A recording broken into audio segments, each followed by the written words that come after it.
This is the same snake plant, 6 months apart. Zero new growth.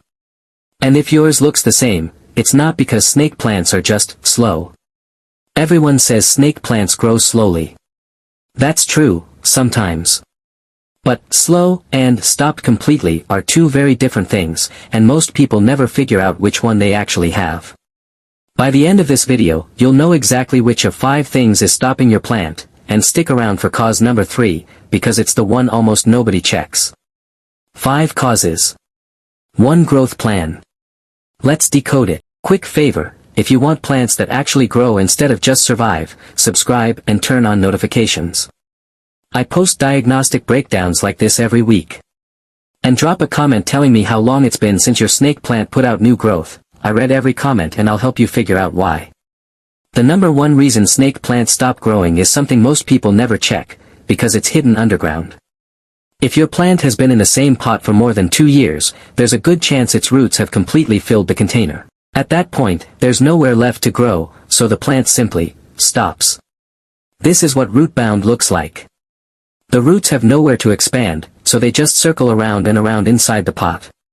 When this happens, the plant redirects its limited energy into just maintaining what it has, not growing anything new.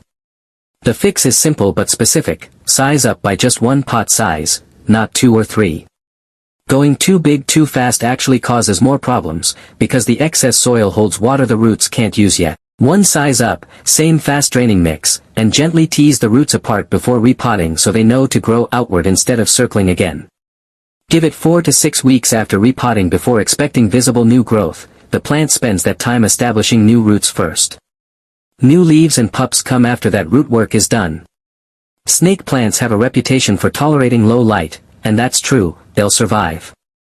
But survive and grow require very different light levels, and this is where the marketing myth really misleads people. In genuinely low light, a snake plant will hold on for months, even years, without dying.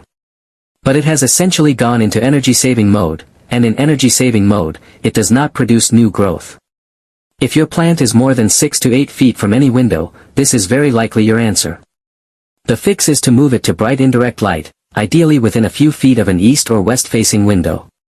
If you don't have that, a simple grow light on a timer for 8 to 10 hours a day works just as well. Cause number 3 is the one almost nobody checks, because the leaves can look completely fine while this is happening underground.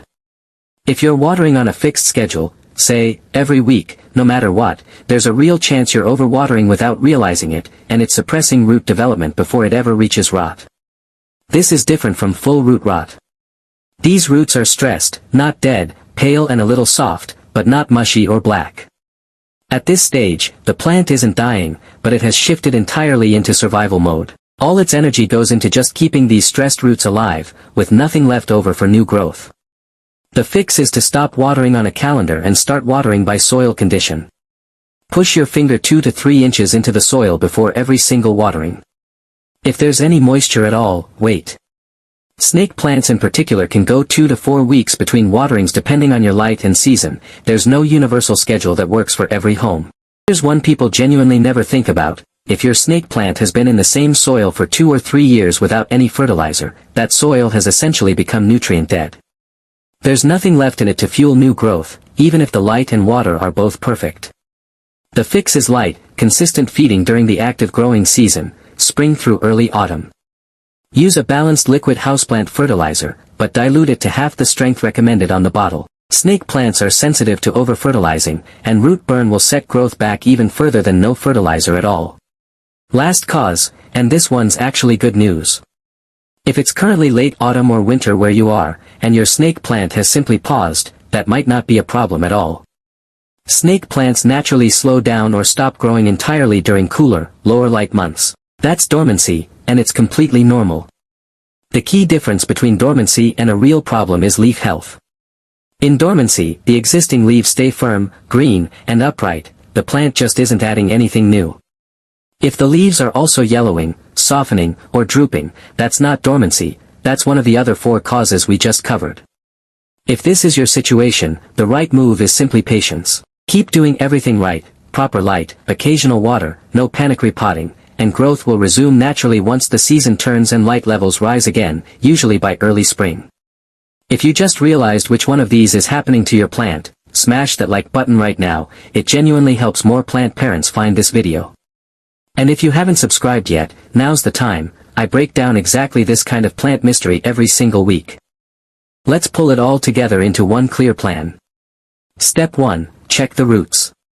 If they're tightly circling the pot, size up by one pot size only. Step 2, check your light. If your plant is more than a few feet from a window, move it closer or add a grow light. Step 3, switch from calendar watering to condition-based watering. Check the soil every time, water only when it's properly dry. Step 4, if it's been over a year since you fertilized, start light feeding during the growing season at half strength. Step 5, if it's winter or low light season, simply be patient. Dormancy is normal and growth will return. A snake plant that isn't growing isn't broken, it's telling you something specific, and now you know how to listen. Give any of these fixes 4 to 6 weeks before expecting visible results, and track it with a quick photo each month so you can actually see the progress. And if you're still not sure which cause applies to you, tell me in the comments, I'll help you work through it. Thanks so much for watching. I love helping plant parents figure out what their plants actually need instead of just guessing.